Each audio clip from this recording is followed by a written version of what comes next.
All right, my friends, welcome back to Real Estate Bites, coming at you every Friday here at the lunch hour, bringing you real estate news and insights. I've done a number of episodes recently talking about the lack of affordability in housing here in the United States, and I'm trying to bring some solutions to you guys, some ways to, uh, you know, ease some of that stress with housing affordability. And one of those ways is a 203K loan. So a 203K is a rehab loan. This allows you to purchase a home in bad shape, but within your financing, your mortgage, you can rehabilitate the house. You can renovate it, bring it up to speed, make it beautiful again before you ever move in. And so now you've been able to find a house that might not be what you wanted because it's not in great shape. Use your mortgage financing to fix it up and then get in there. So Lisa McConaughey of Right Sales Team recently closed one of these loans, and I asked her to come on and talk to me about that experience so that we could bring this news to you guys. And so right now, I'm going to pull up that conversation with Lisa. I'd like to welcome Lisa McConaughey back to Real Estate Bites. Thank you, Lisa, for joining me again. Thank you, Jonathan. Right on. So everybody, if you haven't seen before, Lisa is a rock star real estate agent on Right Sales Team, one of the top performers on the team. And I've asked Lisa to come and talk to us about 203K loans. She recently closed one. And so let's start right there. Lisa, what is a 203K loan? A 203K loan is a rehab loan. Sometimes also it's hard to stay. It's a rehab loan. So if you have a house that you really want, you love the layout, you love where it's at, but it needs some work. And most of the time they're FHA. So FHA, of course, has rules. So in order to get them to pass that, FHA standard, you're going to need to do some work. So the loan, you buy the house for a certain price, and then you have more money that you can use to rehab the loan or to rehab the house. Okay. So real quick, I'm sorry to interrupt, but I think it's important for everyone out there to understand that, a lot of people are scared of FHA loans. And I don't think for good reason. I think FHA loan is a fantastic product that helps lots of people get into homes, but people are scared of it. They think that there's this super strict, guidelines that you've got to follow. And while they are more strict than conventional, it's nothing crazy and out of the ordinary. And it's certainly, I have yet to see an FHA loan that the appraiser called out repairs that were so significant and substantial that it totally killed the deal. We've been able to work through every single one. So at any rate, for the people out there, you can be an FHA buyer and walk into a house that's in bad shape. But like Lisa said, if you love the location, if it works for you and your family, you can apply for a 203K loan to fix up that house and still get in it, even if it's not in livable condition. And even if it's nothing that FHA would touch in its present condition, through the 203K rehab product, you can fix the house up before you take possession. So your client decides, I want this house. I need to write an offer that has 203K FHA financing. Once it was accepted by the seller, what were the next steps to make sure this process went smoothly? The next step was to locate a contractor. The contractors, the loan companies don't have a list of contractors normally. So it's really up to the buyer and the agent to find a qualified contractor. So qualified is different depending on the lender on what they want from the contractor, but they do have to be licensed and bonded, and they do have to be contractors that own a business. So once you get that far, the next step is to get the bid from the contractor. So you walk through the house and you find out everything that needs to be done. You have two lists. You have the must be done list. Say electrical is bad, furnace is bad. And then you have the wish list. Maybe you need new appliances. You can add that to the wish list. Or maybe you'd like to remodel the bathroom, but it doesn't necessarily need it. You can put that on the wish list. So you have those two separate lists that the contractor will write out. Okay. And so For another thing that's important to understand, the contractor is oftentimes the most difficult part of this, right? And Absolutely. the reason why lenders don't keep lists of contractors is because those lists would be they would change with such frequency. It's not possible to keep a list. And here's why, folks. A 203K loan, especially FHA 203K loan, you're talking about a government backed loan. There's a lot of paperwork, right? There's a lot of paperwork involved that this contractor has to complete. They have to complete it in a timely fashion. They have to complete it incrementally.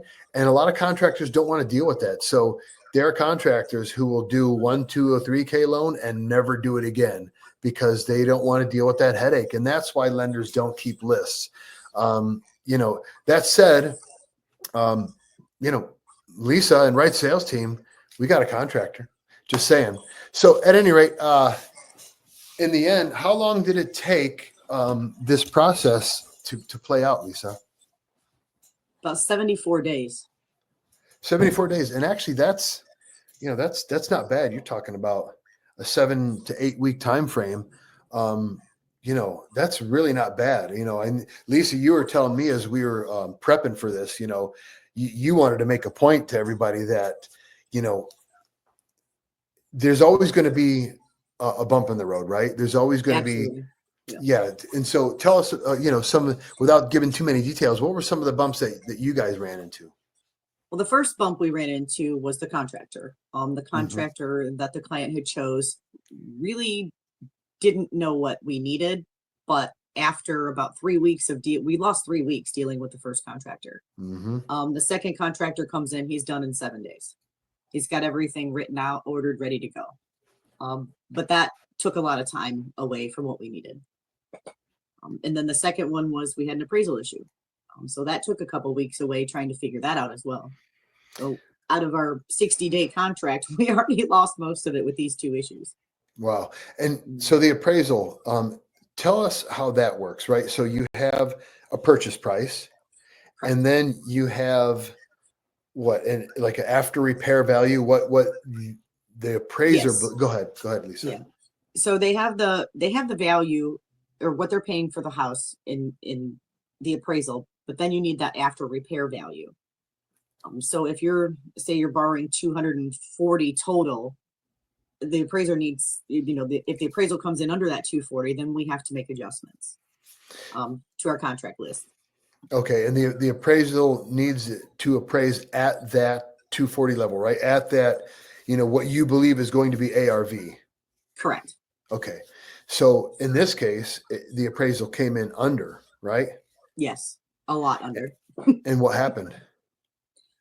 Well, we had to make adjustments, but in the end, I had a fantastic lender. And I give all the credit to him because his ideas worked. Hey, shout him out if you feel free to. Jay Sloan, he got it done. Friend of Real Estate Bites, Jay Sloan, Yes. a frequent visitor and contributor. Nice to see you, Jay. I mean, Jay had to do a lot of thinking and a lot of maneuvering to make it work. And my buyer actually had to come to the table with, quite a bit more money than we expected in the beginning. And that's how we made it happen. We were going to do the adjustments on the repairs, but in the end, we didn't need to because Jay figured out a way to make it work. Very good. So the whole point of the story is this. While it can be a cumbersome process, a 203K loan, FHA or conventional, is a fantastic product to help somebody purchase a new home that might not be ready to go on day one, realize, but get it fixed up and livable and in great shape, before taking title. And so you tell me, Lisa, the difference in this house from the first showing to when the deed was written in your client's name and they got their keys, was it a major transformation? Well, no, because it doesn't work that way. Okay. So when the deal closes, then the work begins. Then that contract, okay. The contractor has 6 months to get that work done. So even though you have title, you're not moving in that house for quite a while. I see. But as part of the 203K, this one particularly had what's called a HUD consultant. And the HUD consultant explained that there is a way to add in the house payments until that work is done. So it also gets covered in the loan. Now, I Okay. didn't get to do that, but it is an option.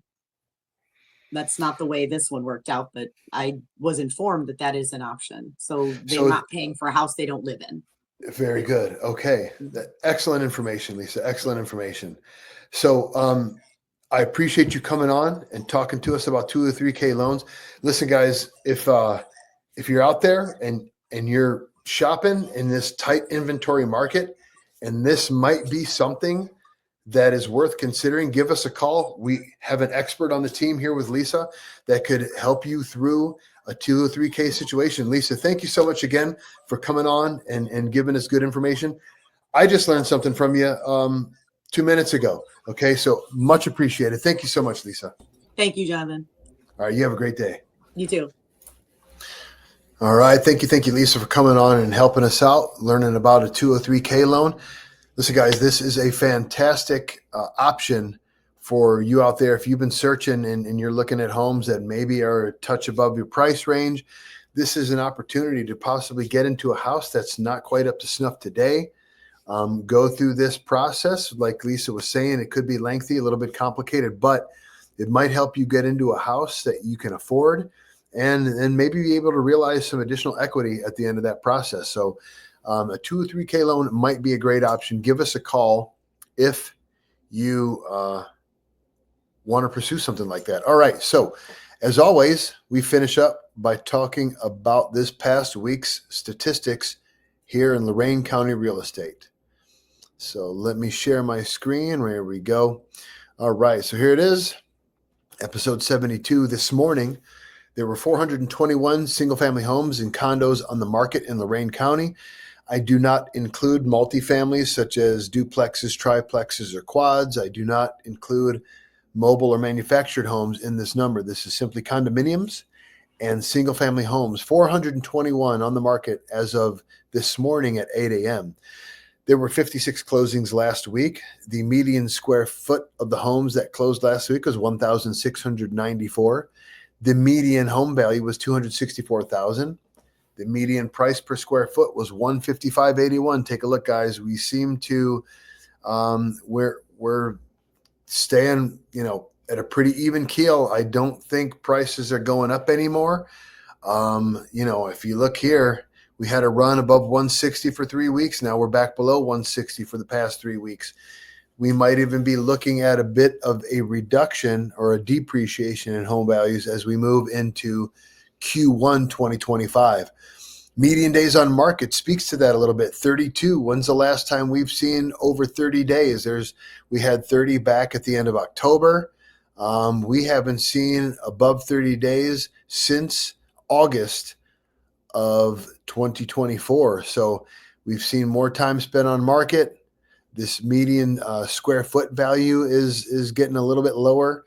And this might be a reason why as well. So this morning, the mortgage market woke up at 7.14% for a conventional note. You can see that's nearly 30 basis points higher than it was a week ago. The big sale of the week last week was $825,695 in the Portside development of Avon Lake. That was new construction without any photos for us to look at. So I have none to show you. And that wraps up episode 72 of Real Estate Bites. I appreciate you guys joining me. This was a shorter one. Have a very, very Merry Christmas. As always, take care of yourselves. Take care of one another. I love you, people. We'll see you next week.